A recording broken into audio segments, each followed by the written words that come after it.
اعوذ باللہ من الشیطان الرجیم، بسم اللہ الرحمن الرحیم۔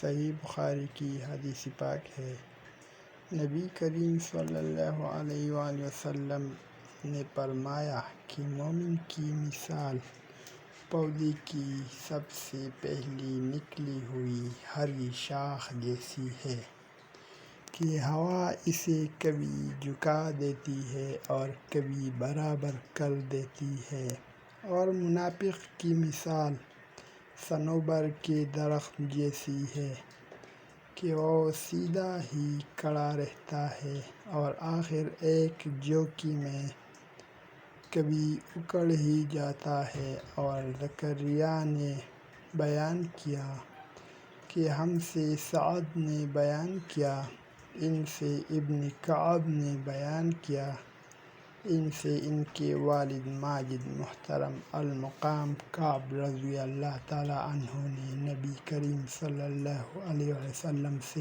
یہی بیان کیا۔